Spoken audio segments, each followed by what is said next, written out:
My boyfriend Andrew and I have been dating for 2 years. One of the main problems I have with him is that he's attached, to an obsessive degree if I'm being honest, to his best friend Eddie. I'd even describe their friendship as Eddie being completely dependent on Andrew like a needy child would be. This is a problem because Eddie and I don't get along. He's always been hostile to me since the day we met for no reason. And I'm not the type of person who takes shit from anyone. So of course, I am equally hostile back. I'm also certain that Eddie is in love with Andrew. He can never keep a relationship for long, but anyone he dates is a carbon copy of Andrew in terms of looks. He's also constantly touching Andrew whenever they're together, often kicking me off from my seat next to him so he can sit there. To me, it's rude to be so blatant about your feelings for a taken man, but I guess Andrew is willfully oblivious. Anyways, after a hard few weeks of work, I finally got a break and wanted to veg at home. But no. Andrew wanted to take me out, to the beach specifically, in order to celebrate. I hate the beach, yet he still took me. So already I was a bit pissed. But then it got worse when he told me that he had to keep his phone on because Eddie was meeting up with some guy he met online, and Andrew was scared the guy was bad news. I was shocked.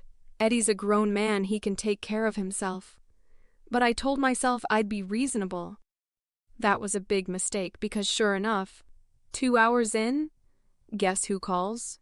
None other than Eddie, begging Andrew to come and get him because he's scared for his safety. I saw red. Somehow a grown adult can't get home by himself and has to wait for my boyfriend to come get him, despite said boyfriend being 30 min away. He could have called an Uber or asked the staff at the bar for help, but instead he decided to ruin our date. I cussed my boyfriend out, but he gave no shits and dropped everything to go to him, leaving me stranded with no ride at a beach I didn't want to be at. He all but ran to the car and dipped, all the while I was raging at him. He didn't let me go because he didn't want to stress Eddie out more since he knows we don't like each other. I've decided to block him, and he can make a grand gesture to win me back or I'm done. Still, I'm not sure what to do. Even if he does take me back, how can I know he won't do this again? At the same time, besides his weird friendship with Eddie, he's basically the perfect boyfriend. Relevant comment. You already got the answers you need from other posts. You just don't like them because they all tell you to break up. Op replay. Yeah, I realize I wasn't clear when making this post. I've read most comments and slept on it, and I agree with you all. I just wanted to find a way to keep my post up since it got removed, and I know some people still wanted to see an update, gotten lots of DMs, and also people following me. I didn't know where else to put it other than if I make the original here, then put an update later, now that I've talked to him. Hey all, it's been a few days and I wanted to make an update on this post on relationships. The text got removed so you can read it here if you didn't see it. I read almost all of your comments, both positive and negative, and it was truly a mixed bag. A few people were saying that I was a narcissist who needed therapy. Some people were saying the complete opposite, that it was Andrew who needed therapy. And finally, a lot of people had genuinely thoughtful and insightful advice, albeit opposing advice. Ultimately, I decided to do what felt right. I know I came across as toxic toward the end, so I am sorry about that. I had gotten really defensive after everyone reached the same conclusion. And at first I didn't want to accept it. But that's no excuse. Thanks to those of you who took the time to advise me, I appreciate it. On to the update. Though I blocked Andrew, we share some friends and they told me he desperately wanted to get in contact with me, but he would respect my wishes if I said no. I decided I would hear him out. I reasoned he's done wrong, but if he sets boundaries with Eddie and reaffirms his commitment to the relationship, we can work through it. If not, we are done. I felt it would be childish to ghost him without having an adult discussion about our relationship. We met up and he looked sort of nervous when normally he's self-assured. So this immediately ticked me off as something being wrong. I started off by telling him that I was unhappy he constantly chose Eddie over me and didn't seem to care about my feelings. Admittedly, I haven't been the best communicator myself, instead reverting to anger. So I apologized for that as well. He swore he didn't know that I don't like the beach. And if he had known, he wouldn't have suggested we go. So there's that. I said we could still make this work if the both of us were willing to put in the effort, and he had a discussion with Eddie about what's appropriate for a friendship. Well, that isn't going to happen. He told me that he's so sorry that he led me on for 2 years, but can't in good conscience stay in a relationship with me any longer when Eddie still needs him. Despite the writing basically being on the wall, I wanted to confirm for certain, is he in love with Eddie? The answer is complicated. For context, Andrew is an extremely helpful person, the type of guy willing to give you the shirt off his back if you need it. This is especially apparent with Eddie. I had a suspicion that Eddie has some sort of mental illness, but I didn't know the extent until Andrew shared that Eddie's very depressed and has attempted in the past. It was actually Andrew who stopped him before it got to that point, and Andrew's felt this obsessive need to protect and care for him since. In Andrew's words, Eddie's very fragile and needs him. / turned into Moon, you hit it right on the head. He swears up and down that nothing romantic has ever happened with them, whether that be kissing or anything more, which I believe. Still, Eddie is the most important person in his life, and will always be, according to him. When we got into a relationship, he had apparently convinced himself that he could have 2 most important people, but that isn't the case, and he only just realized now. 2 years down the line, I asked him what will happen when he wants his own family, and he said that he won't marry anyone or have kids, because it won't be fair to anyone involved, despite saying how much he wanted a family in the past. I suppose that was a lie, or maybe he only wants a family with Eddie, eek. So, yeah. Andrew is so obsessed with / dependent on Eddie that he's sacrificing the chance to have a family because of it. And to answer the question of whether he is in love with Eddie, he says he is straight, but he's never felt anything like when he's around Eddie. Though now that I write this, I think that it just could be because they have a codependent relationship.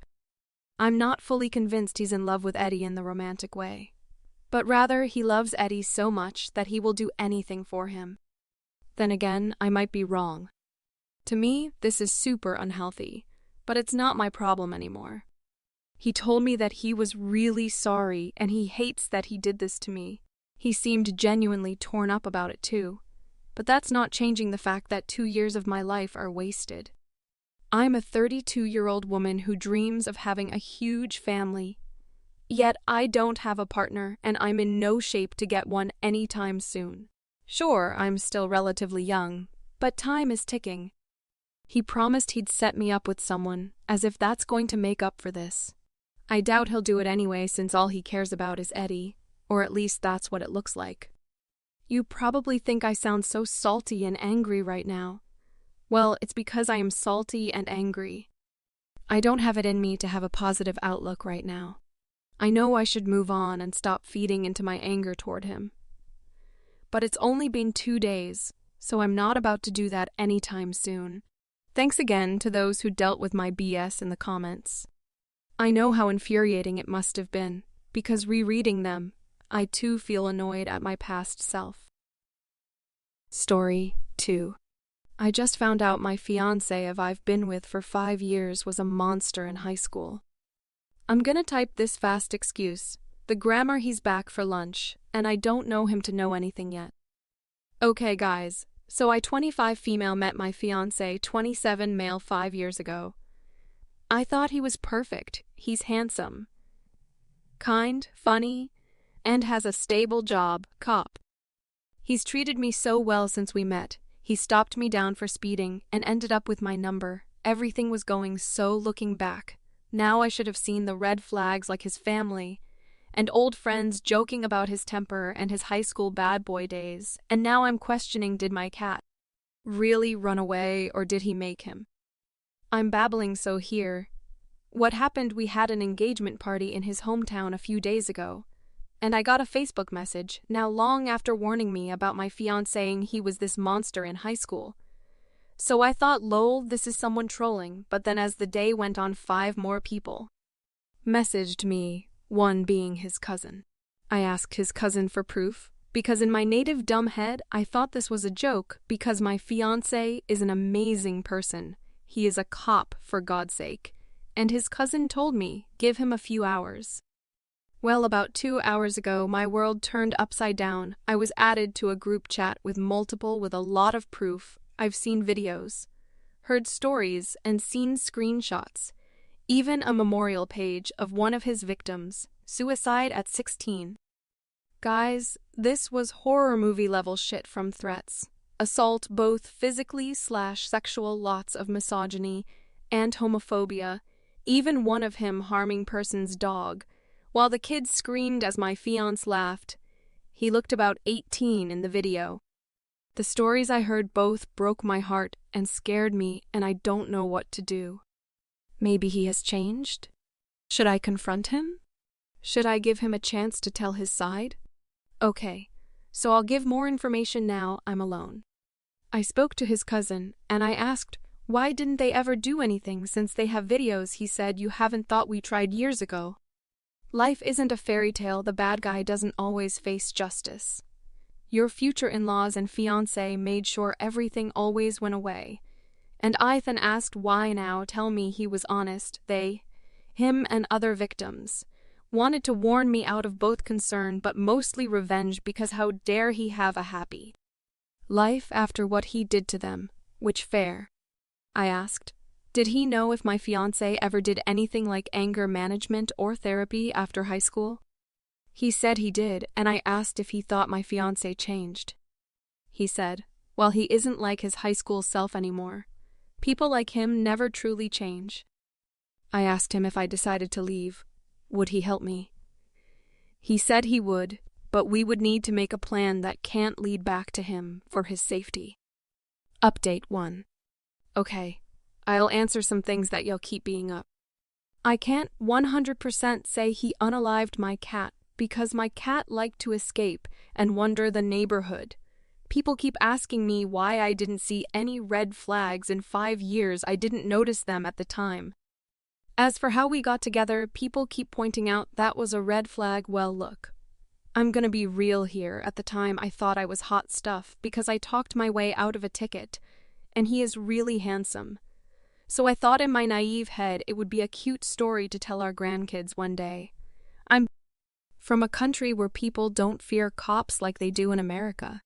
Guys, he knows about the post. He just sent me this and said we need to talk. Update 2. I'm okay. My legs hurt from running, but I'm at safe place with a trusted person, and I've talked to my fiancé by phone. I'll update later on our conversation and his side, because as of now I don't want to give out much information that leads to my whereabouts.